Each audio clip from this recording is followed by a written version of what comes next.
사도신경으로 베리트 365 시작하겠습니다. 나는 전능하신 아버지 하나님 천지의 창조주를 믿습니다. 나는 그의 유일하신 아들 우리 주 예수 그리스도를 믿습니다. 그는 성령으로 잉태되어 동정녀 마리아에게서 나시고 본디오 빌라도에게 고난을 받아 십자가에 못 박혀 죽으시고 장사된 지 사흘 만에 죽은 자 가운데서 다시 살아나셨으며 하늘에 오르시어 전능하신 아버지 하나님 우편에 앉아 계시다가 거기로부터 살아있는 자와 죽은 자를 심판하러 오십니다. 나는 성령을 믿으며 거룩한 공교회와 성도의 교제와 죄를 용서받는 것과 몸의 부활과 영생을 믿습니다. 아멘.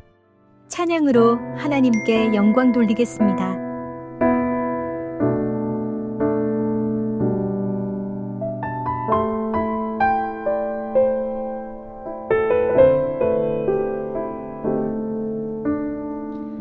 나의 영혼이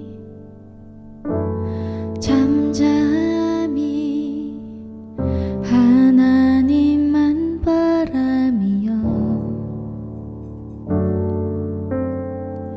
나의 구원이 그에게서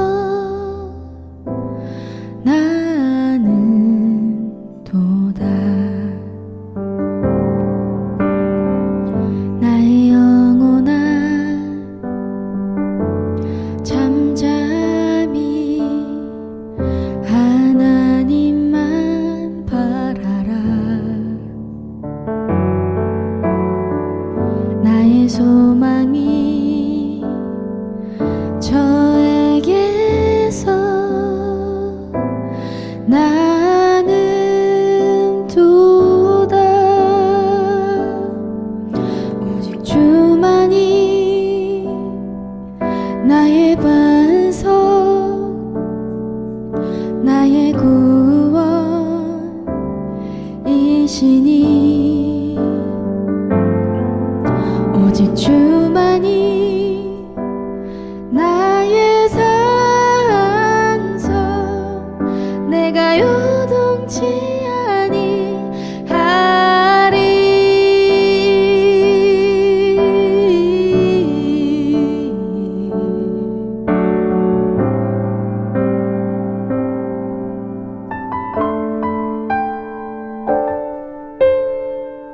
나의 영혼이 간절히 여호와를 갈망하며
오직 주만이 나의 산성 내가 요동치 아니하리 오직 주만이 나의 산성 내가 요동치 아니하리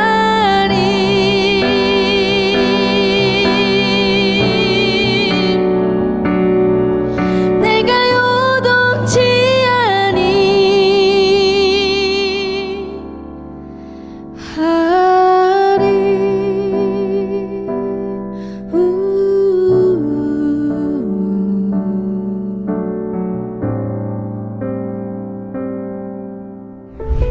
오늘 하나님이 나에게 주신 말씀.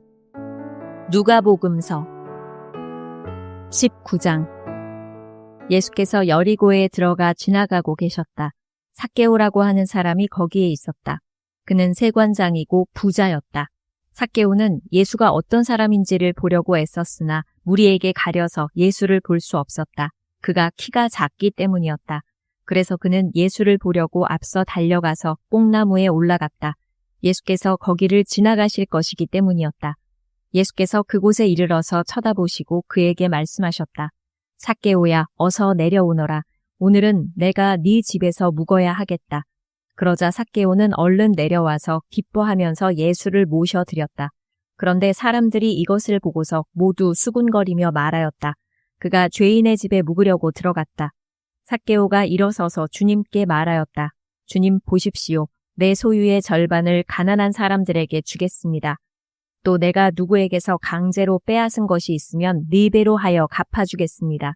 예수께서 그에게 말씀하셨다. 오늘 구원이 이 집에 이르렀다. 이 사람도 아브라함의 자손이다. 인자는 잃은 것을 찾아 구원하러 왔다. 그들이 이 말씀을 듣고 있을 때에 예수께서 덧붙여서 비유를 하나 말씀하셨다.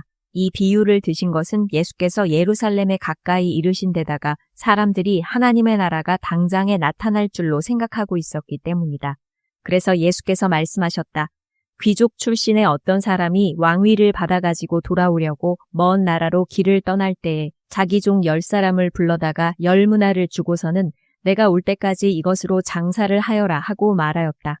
그런데 그의 시민들은 그를 미워함으로 그 나라로 사절을 뒤따라 보내서 우리는 이 사람이 우리의 왕이 되는 것을 원하지 않습니다 하고 말하게 하였다.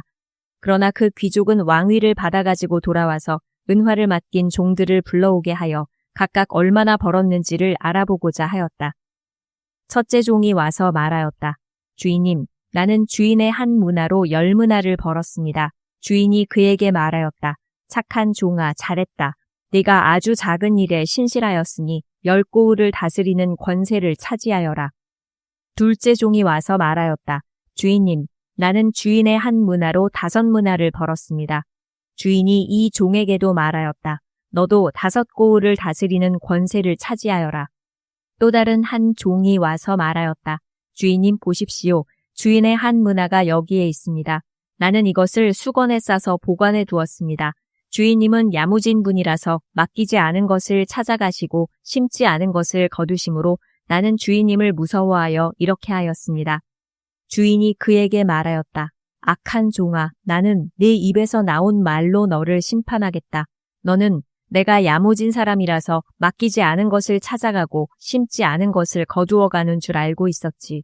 그러면 어찌하여 내 은화를 은행에 예금하지 않았느냐. 그랬더라면 내가 돌아와서 그 이자와 함께 그것을 찾았을 것이다. 그리고 그는 곁에 서 있는 사람들에게 말하였다. 이 사람에게서 한 문화를 빼앗아서 10문화를 가진 사람에게 주어라. 그들이 주인에게 말하기를 주인님, 그는 10문화를 가지고 있습니다 하였다. 내가 너희에게 말한다.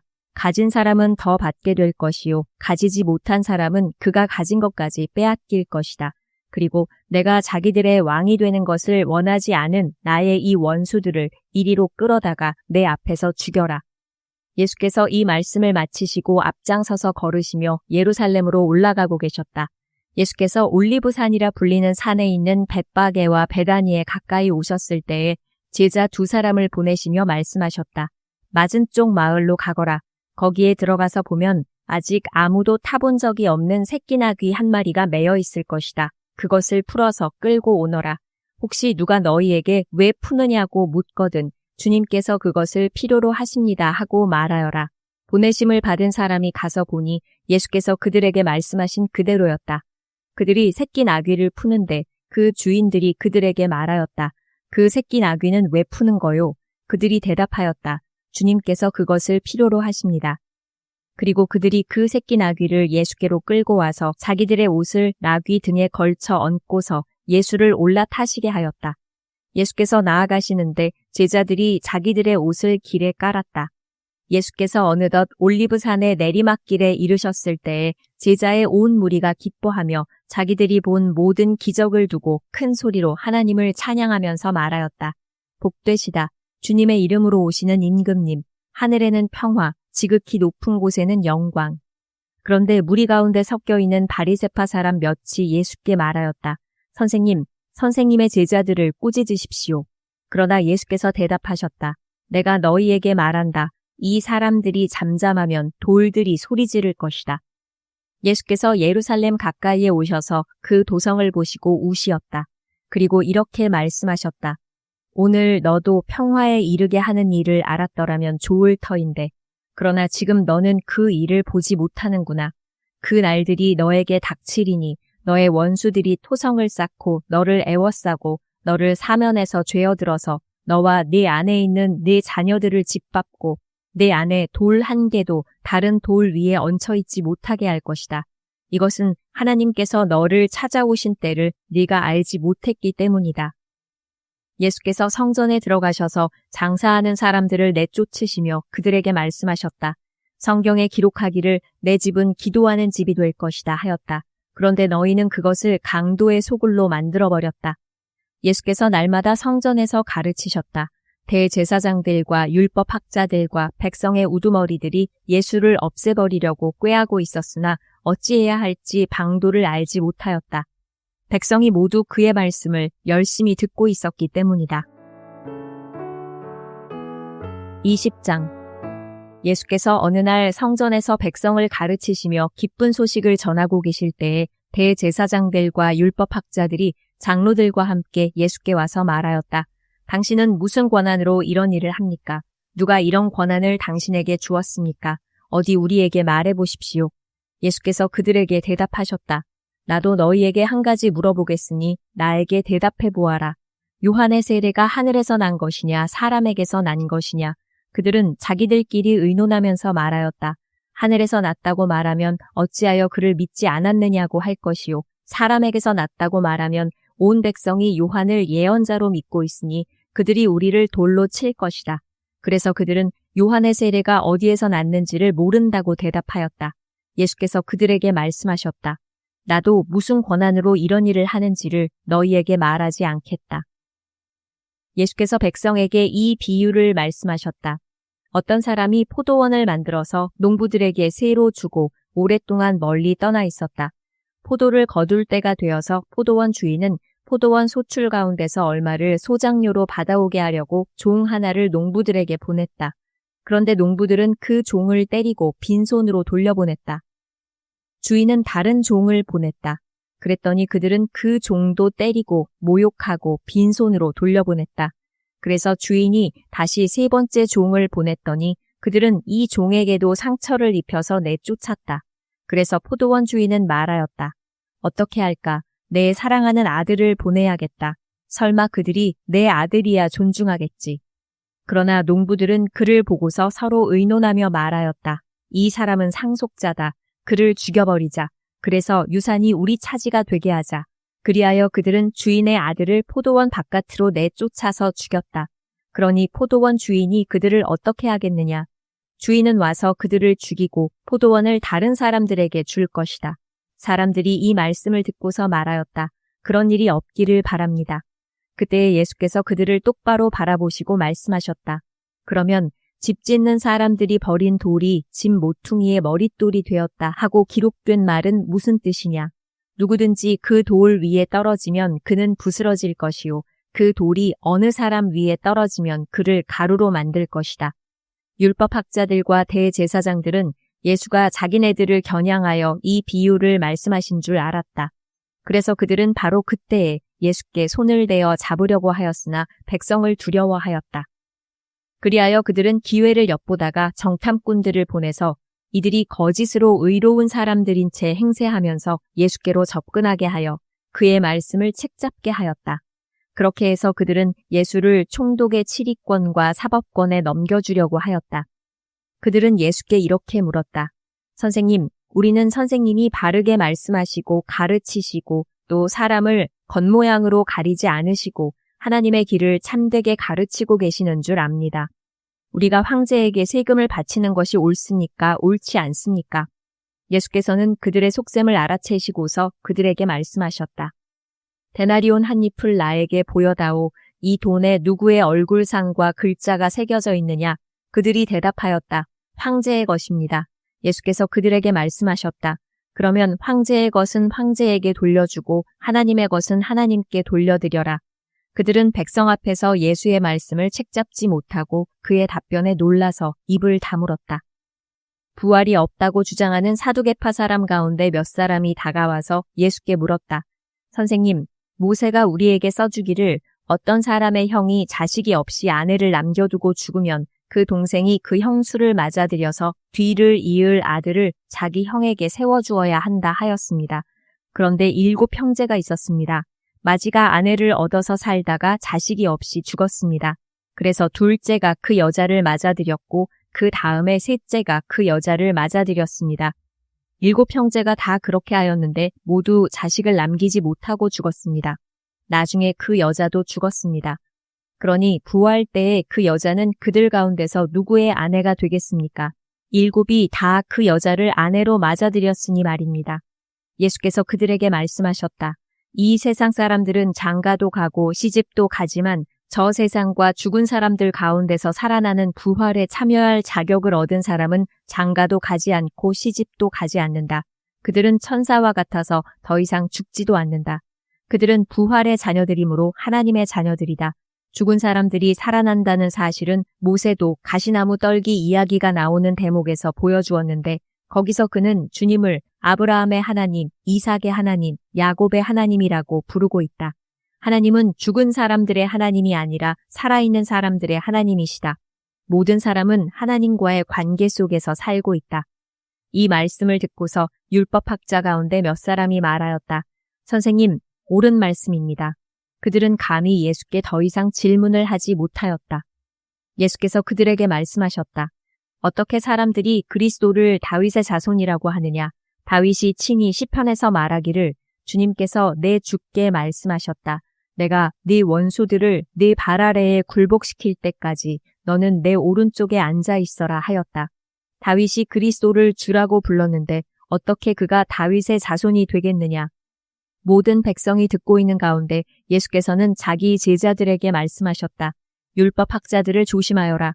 그들은 예복을 입고 다니기를 원하고 장터에서 인사받는 것과 회당에서 높은 자리와 잔치에서 윗자리를 좋아한다.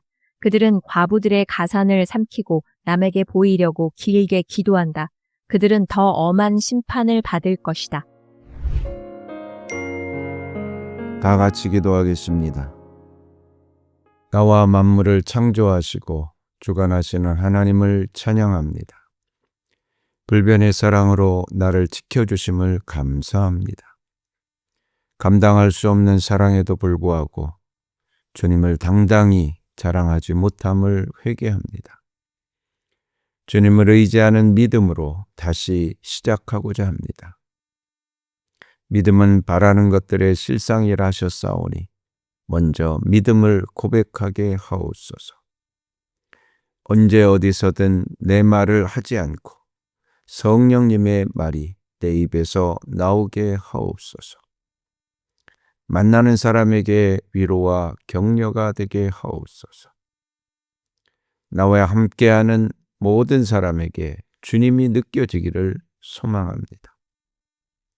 전도의 영이신 성령님이 충만히 내게 임하여 가족과 이웃을 구원하게 하옵소서. 항상 주님의 음성을 듣고 순종하는 믿음 속에 주와 동행하게 하옵소서. 노아와 아브라함과 다윗처럼 가족과 이웃에게 울림이 있는 삶을 살게 하옵소서. 내 안에 사시는 그리스도로 살게 하옵소서. 오늘도 주의 영의 임재 속에 젖어 살아 주의 이름으로 승리하는 삶을 살 줄 믿으며 예수님의 이름으로 기도드립니다. 아멘. 주님께서 가르쳐 주신 기도로 예배 마치겠습니다. 하늘에 계신 우리 아버지, 아버지의 이름을 거룩하게 하시며 아버지의 나라가 오게 하시며 아버지의 뜻이 하늘에서와 같이 땅에서도 이루어지게 하소서. 오늘 우리에게 일용할 양식을 주시고 우리가 우리에게 잘못한 사람을 용서하여 준 것 같이 우리 죄를 용서하여 주시고 우리를 시험에 빠지지 않게 하시고 악에서 구하소서. 나라와 권능과 영광이 영원히 아버지의 것입니다. 아멘.